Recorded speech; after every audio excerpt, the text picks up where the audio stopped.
What's up everybody? If you're new to the channel, my name is Jerry. I want to thank you for tuning in. So today we're going to go ahead and work on the Virago. I know it's been a minute since I've last posted about it and whatnot, and it's been pretty much rideable, and I haven't had much to do to it since my last post.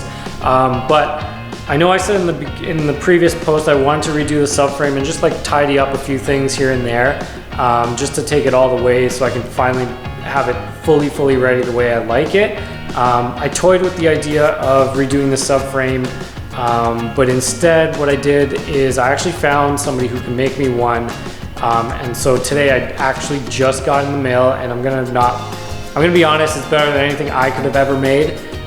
So I'm hoping that it's gonna be a bolt-on thing, and then I can customize it from there on, and then get like a proper gel cell battery and put it under the seat and just tidy it up even further. I also want to fix the exhaust and make it like a 2-into-1 with a muffler, because the way it is right now, it's just way too loud that honestly you can't really fucking ride it. Just do the last little few touches, like the tack needs to be mounted with the bracket and all that stuff. I've been really busy and I haven't been able to work on it lately. There's been a lot of things going on, and then in my other videos I've been building like other things like the drift trike and whatever.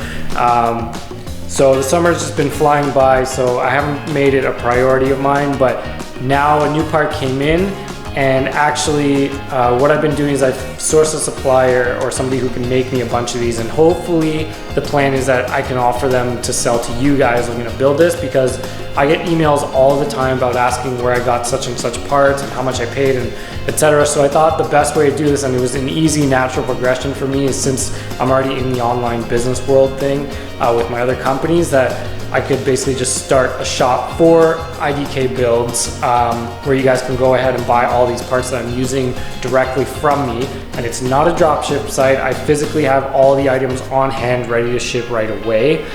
So the shop is gonna launch very soon. Basically idkbuilds.com.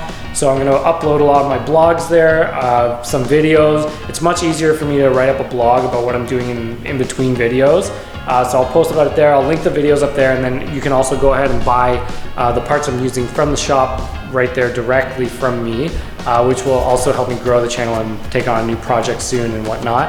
And I hope you guys enjoy what I'm doing. So like I said, it's an easy progression for me to do and just manage, and hopefully, you know, it's an easy one-stop shop for you guys to buy all the parts you need, whether it's a generic Café racer build or bobber build or whatever, as well as Virago specific parts will be available there as well, mainly the subframe, which is probably the hardest part of this whole build, especially if you're trying to build it yourself. So without further ado, I'll show you guys the new subframe, and we'll go from there. So here is the new subframe that I got made for the Virago.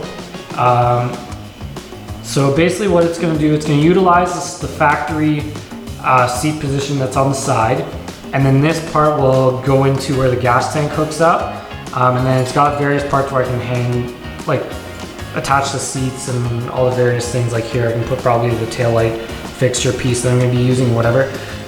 So from here I basically have to do a custom seat, which I do have a cowl or a fiberglass piece I found.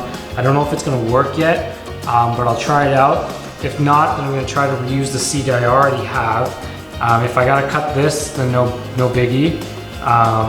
But really what I was after in getting somebody to do this properly was like this part here, and like this kind of gives it a cool look because it's gonna go around. I think it kind of fits with the rest of the bike a little bit, but it's also a bolt-on option. So if everything goes well, hopefully I'll be able to offer this for sale for you guys at a very reasonable price. And then it could be a very simple bolt-on solution for everybody trying to build one of these.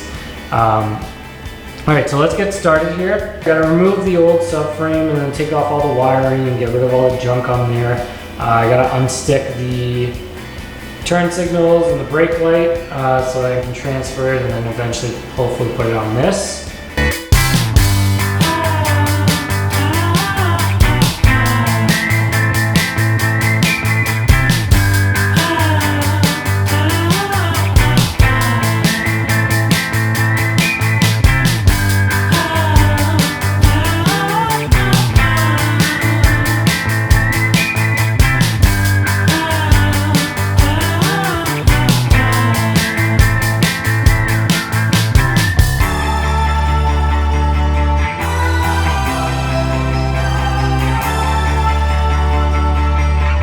So here's the old one being removed. Here is the new one. The idea is this should fit over this. I'm gonna have to probably grind that off. So this looks like it'll be a perfect fit. I just need to figure out my wiring situation here, because I'm gonna have to stretch it a tiny bit, I think, to fit over. I think I'm gonna make the wires come through there, so I think it's gonna involve some, yeah. So if I can take most of these off, disconnect them and feed them through here, I will. This actually looks like a really good fit.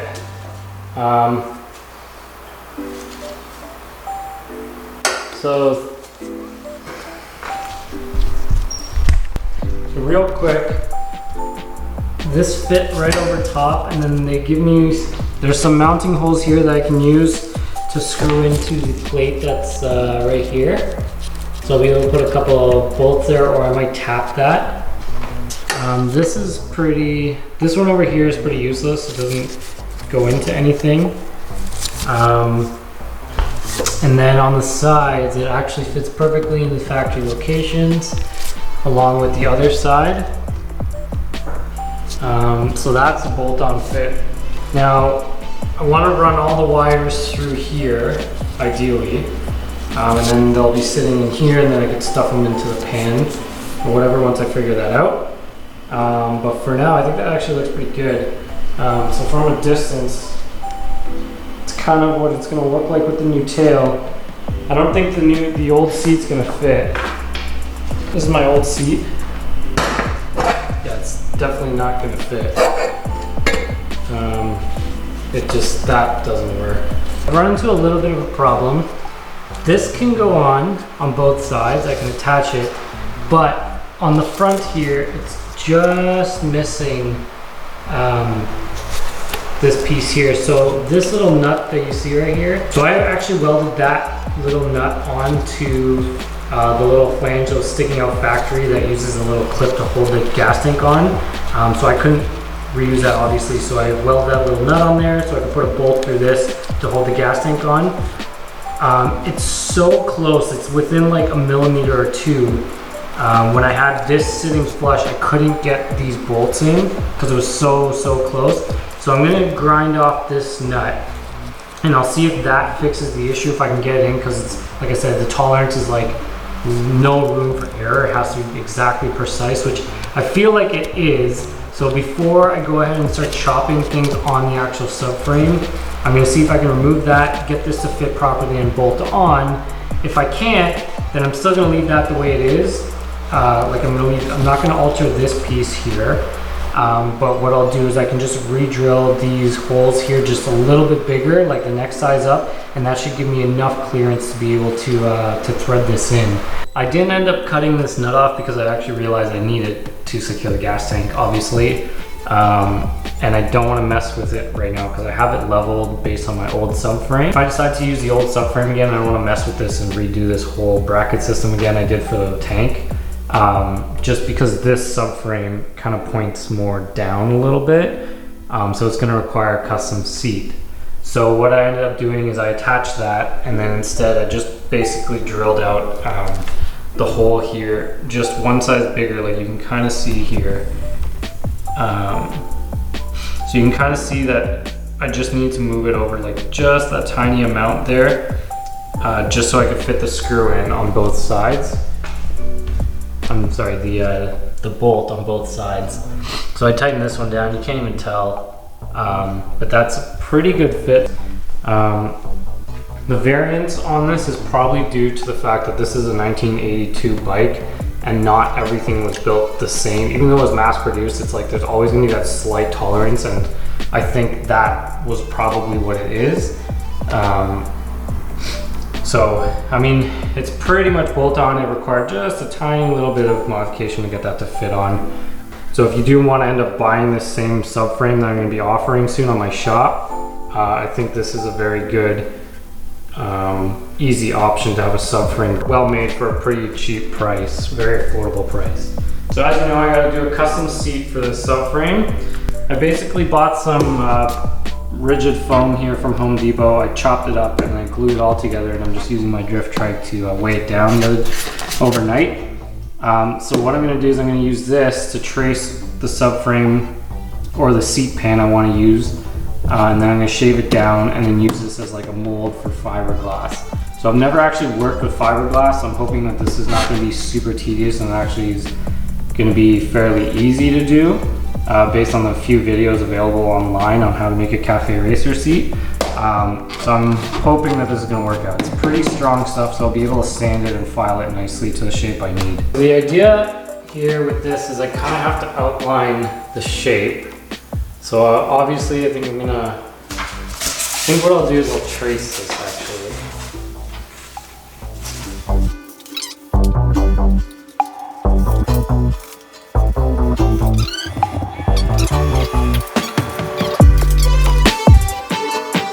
I think because this is up like this, I think I want to make this more traditional hump. I'm just trying to gather the shape, so maybe what I'm going to do is something more like that.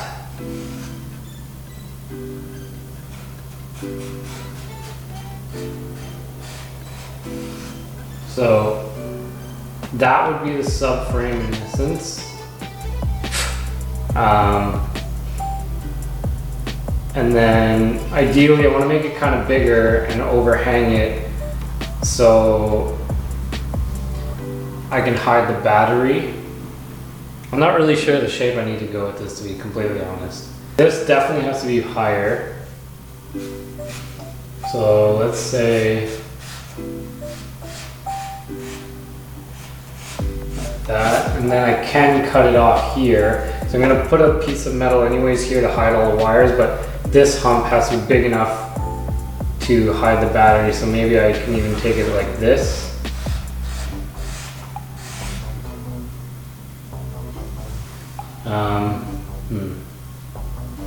Maybe it has to go up more like that, and then that'll be cut off. So after messing with some free designs on the other side, I think this is the shape I'm going for. I just flipped the board over just because the other side had way too many lines. So I think this is actually going to be the way I'm going to go for it. So I think the best chance I have at cutting this is with this X-Acto knife. I don't have anything long enough to cut through this, so I'm going to start with the straight line and I'll work my way through and then try to cut the curve out and then just kind of go through the rest of it here.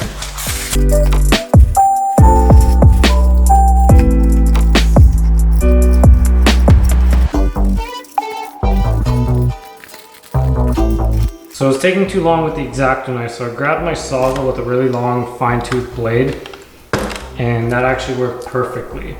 So now what I'm going to do is I'm going to start shaving this because this is way too wide for the subframe I have, and I want to taper the end piece so it kind of like almost fits the same size as the subframe, and I want to take up this line possibly. So I'm going to start working on that and shaping it next.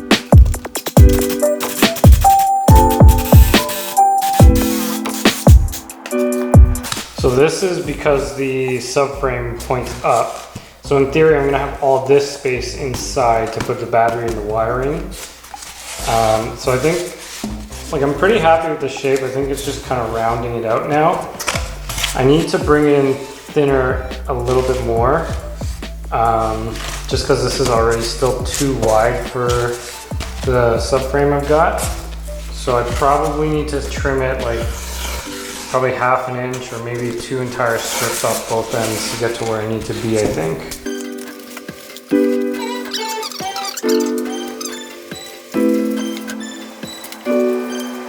Alright, so it's starting to take shape a little bit.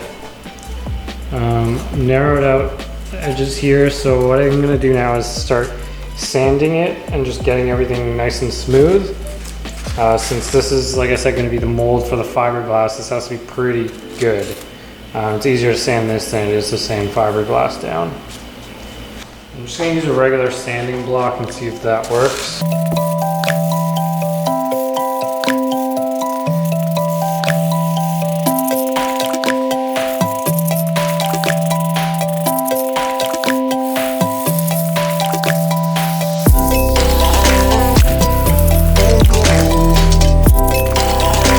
done shaping, and I think this is ultimately the final shape.